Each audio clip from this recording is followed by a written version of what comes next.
Hi guys, Michael here from Small Robot Studio with another Renderman 24 tutorial. Today we're going to be covering how to install Renderman 24 for Maya. So the first thing you want to make sure is that you've got the correct version of Maya installed. That will mean that you've either got Maya 2019, 2020 or 2022. I'm using 2020 for this example. So renderman.pixar.com, go there, go to Get Renderman. Go to Non-Commercial, we're trying for free. And you want to click free to try. Now it will ask you to create a login for the forums if you do not already have one. If you do have one, you will be shown this page. So make sure you create a login for the forums and then go through and fill out all this information.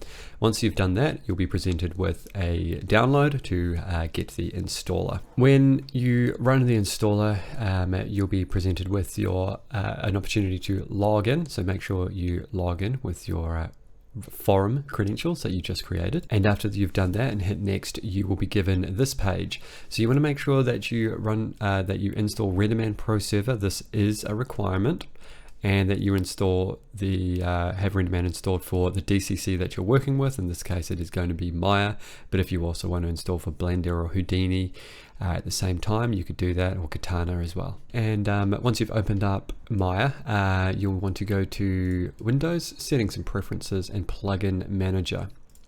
Click that, and you need to scroll down to find the Renderman for Maya plugin, which is here. Make sure it says Renderman for Maya 24, and you can have auto load selected, so it loads up on boot of Maya, and click loaded. Once you've done that, you can close there, and you'll be presented with the Renderman 24 shelf at the top here, all ready to go.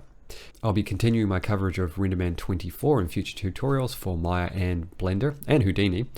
So if you're interested, make sure you are already subscribed, and so you are able to see those when they're uploaded. That's it for this tutorial. If you found it useful, make sure you leave a like so other people can find it. And if you haven't already, make sure you subscribe, as we're bringing out CG and illustration tutorials every week, just like this one. Become a patron and access tutorial assets, bonus content, a private Discord, and more by clicking the link below.